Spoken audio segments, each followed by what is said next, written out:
This all happened when she was least expecting it. Because the truth is, Cass and her year-long fiancé was not only set to get married next year, but they were also about to move into their dream apartment in days. They were so happy and excited since they planned this a long time ago. Because of this, Cass was confident that everything was fine until it wasn't. One day, Cass got home from work and was greeted by a shocking sight. Their living room was empty as her fiancé was standing there, holding their beloved dog. I said, "Where's our furniture?" And I'm thinking, like, oh my gosh, somebody bought the couch. We were waiting for someone to buy the couch. I didn't know someone did yet. And he just looked at me and says, "I'm sorry." And the next thing that came out of her ex-fiancé's mouth left Cass in distress and in complete shock. And usually that's how he goes for a joke. He's like, he'll start with like, "I'm sorry," before he makes a joke. So I'm smiling, big old smile. And he says, "The engagement's over." And if ending a relationship this way was not frustrating enough, what happened next surely is. Because not only Cass's ex-fiancé claimed that all their stuff was his, but he also decided to sell everything, leaving Cass completely empty-handed. So picture this, a wife packs her bags for a girls' trip. You know the drill, she says it's just some innocent fun, nothing to worry about. Translation: shots, Instagram stories, and pretending she's single for a week. No, probably. Like, what do you need to do? I feel like I need to tell him, because I feel like if I don't, it's just going to be preventing us, I guess, from truly living honestly. Yeah. Will this end everything? I don't know if it will. I don't think it will. I just think it's gonna make it harder. I don't know what it'll do. I mean, he's definitely forgiving and really understanding. But I mean, y'all have been in counseling and you've talked about this, and we've talked about everything, and I've just totally denied doing anything more than just communication, meeting him, all that. Okay. So I'm like, oh my goodness. And y'all just hooked up one time? Yes. It was the hookup and then done. And everything kind of hit the fan, like as in he found out about us communicating, and it was like almost like a rescue for me, because it was just not going to go well from there. Yeah. That's right. But when everything's starting to look better, I just hate having to rehash all this. Yeah. That's why I've tried to find a way out, I guess. So here's what I'll tell you. Your husband knows. Will this end everything? Well, I don't think it will. I just think it's going to make it harder. I mean, he's definitely forgiving and really understanding. Now most men would just sit at home like clowns, waiting for their queen to come back from Cabo. But not this guy. Nope. He played it differently. I'm on a girls' trip and my husband calls me every hour. Yeah, I let the dogs out. That's good, baby. Yeah, Hadley peed and pooped. Oh, that's good, baby. Talk to you in a little bit. Okay, love you. Okay, bye, baby. FaceTimes again. Hey, I'm ordering dinner. That's good, baby. Every time. Just keep amping him. That's good, baby. Leave me alone, baby. While she was out dancing on bars and tagging her girlfriends, he was quietly renting a moving truck, boxing up his stuff, and clearing out their apartment. She's going out with her friends, celebrating a birthday party. It's Sure. a girl thing, 15 girls are going to be there, she's known them forever. You would tell her, no, you can't go to that because you're going to a club. I would tell her, you can go and do whatever you do, but you will be single when you return. But why? She's putting the relationship in a risky situation. Why? Why would she be... What are nightclubs for? Nightclubs are for meeting other people. But I've also seen just as many innocent encounters where women want to go to both dance with their friends, have a great time, and I don't see the issue with that. You're going to be in an area where there's a bunch of thirsty men offering your girl liquor, trying to dance with her, puts the girl in a bad position. Here's the other thing too. She could get drunk and something could happen, and then next thing you know, bam. If you trust your partner and you trust their friends and they're all going out to the club and she wants to have a good time, I feel like there's nothing wrong with that. Ever been to a club? Yeah. What was that club? People dance. What else? Drink. What does that lead to? Dancing and drinking. Sex. I just walked in. I mean, the couches are gone. Kitchen table is gone. Oh, how nice. He left cats. So I just saw that video where this girl's boyfriend moved out while she was on a solo vacation. And I gotta ask the question that's probably on everybody's minds. What or who did you do? So yes, there is a new guy, and yes, I am going to be moving into his house. Oh yeah, that man was finished with you. I just walked in. I mean, the couches are gone. There's a chair, I guess. TV is down. Kitchen table is gone. Oh, how nice, he left the cats. So I just saw that video where this girl's boyfriend moved out while she was on a solo vacation. And I gotta ask the question that's probably on everybody's minds. What or who did you do? Like, that man took everything cleanly. Literally put effort into moving out. He patched up the holes in the drywall where the TV was mounted. So you really must have done something wrong. That man did not want any reason for you to call, text, or contact him ever again. Do not pass go. Do not collect $200. Never contact me again.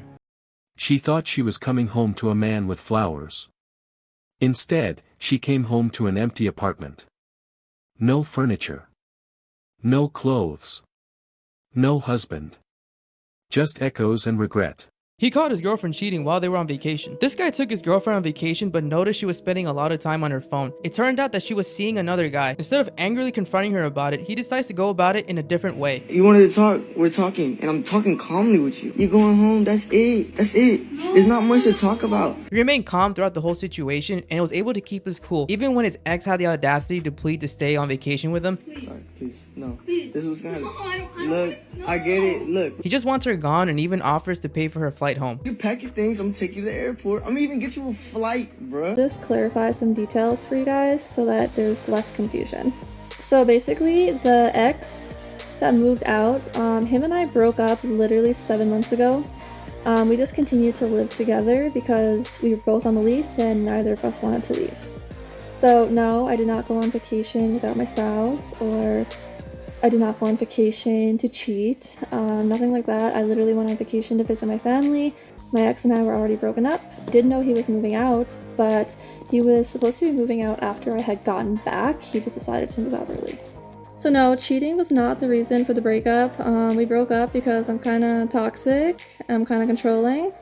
I did meet a new guy through TikTok, but that's not the reason why we broke up again.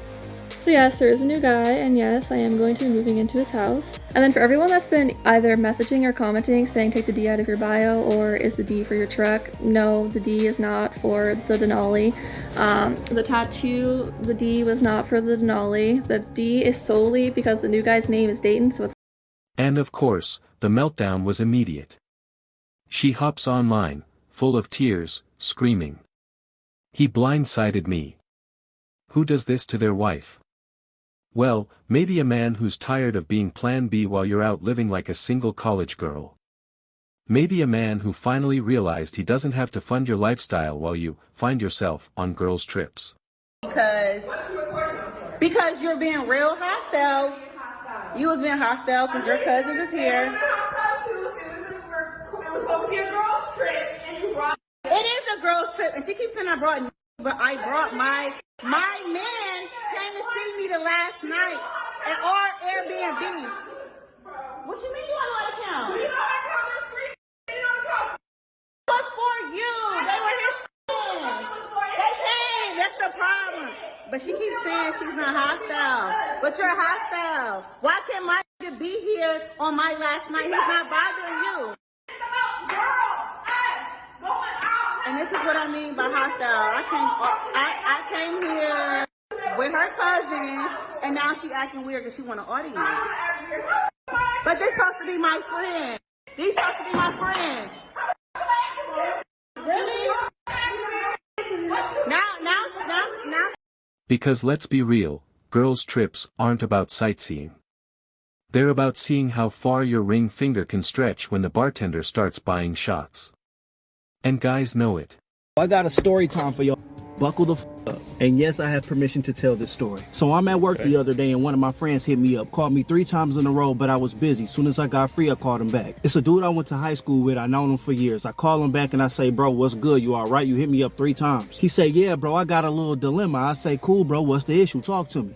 He said, bro, you know, I've been going to school for this computer for years and it's finally about to pay off. I just got hired by a company that's about to pay me $300,000 year. So he's going from making $52,000 a year to damn near $300,000 a year. Is crazy. Yeah, I said, bro, I'm so proud of you. You deserve it. Let's celebrate. Da da da. He said, no. Wait. Before we get into all that, I need your help with something. I said, okay, my bad. What's up? He said, you know, I've been with my girl for like 4 years now. I said, yeah, absolutely. Y'all been holding it down for a little minute. That's what's up. I said, I know she happy as hell. You about to change our lives forever. He said, yeah, that's my point. He said, I kind of want to give her a loyalty test before I let her know that she ain't got to work no more, before I propose, before we start having kids, before I let her know this good news. I have to know for sure she's the who I completely understand. Do you have anything in mind? He said, no, that's what I need your help with. I ain't got no ideas. I said, okay, cool. I'm gonna call you back in an hour. I called him back in an hour and I came up with this. I said, bro, I got it. He said, what? I said, bro, instead of trying to find out if she would be down for you if came up with all this money, we gotta know how she would act if she came up with all this money. He said, how the is we gonna do that? I said, get her a fake lottery ticket. He said, that sound dumb. What the you talking about? I'm on my way to Spencer's to get one right now. This is why so many men are done. They're walking away, they're pulling the plug, and they're not even arguing about it anymore. They're showing you with action, if you want to act single, you can be single. So he goes to Spencer's, gets a fake lottery ticket to make it seem like you won $500,000 on a scratch off. I'll go grab some flowers, go grab some food, go grab a real scratch off and go grab that fake one, give her the fake one, give her the food and the flowers, and just walk out the room and scratch yours off and see how she react when she see that she won her $500,000. He did just that, bought her some roses, some sesame chicken with some lo mein and handed her that fake ticket and did just that and waited for her reaction. I'm thinking he's about to hit me back and say that, oh, she scratched it off and she was like, oh, babe, we won. Look what we won. We got 500,000. We straight. We got money to go travel and save us. I thought that was going to be what he called me back to tell me and be like, yo, we good. Now I told her the good news and now we okay, right? This is genuinely what the fuck I thought. He hit me back and said, yeah, she scratched it off, but she ain't say nothing about it. I said, cool, calm down. Maybe she don't know how to read it. Maybe she confused. Maybe she want to surprise you in a different way. I don't know. I'm trying to be optimistic. He said, I seen her take a picture of it and send it to somebody. I said, ask her about it. Ask her, did she win anything? Like, hey, babe, we got $20. We got 20 extra $5. He said he asked her and she said, no, I don't think we won nothing. I'm gonna just throw it away. He says, okay, whatever, but now I have to find out who she sent this picture to. So within the next couple hours, she finally left her phone alone and he grabbed it to see who she sent the picture to. And she sent it to her sister to say, is this real? Did I really win this much money? Her sister responded back and said, hell yeah. And his girlfriend responded to her sister and said, oh, I'm getting the fuck up out of here. And he don't even know it. I say, just let her think she gonna go. Just let her go. Just let her go. And by the time she come back, be moved the fuck out. Was this guy savage? Yeah. But was he wrong? Not one bit. So what do you think, fellas? Was this the ultimate checkmate move, or should he have confronted her first? And that wraps up today's episode of Manosphere Daily. If you enjoyed the content, give it a like. Be sure to subscribe and hit the notification bell so you're notified as soon as a new video is out. Share your thoughts in the comments below. See you all tomorrow.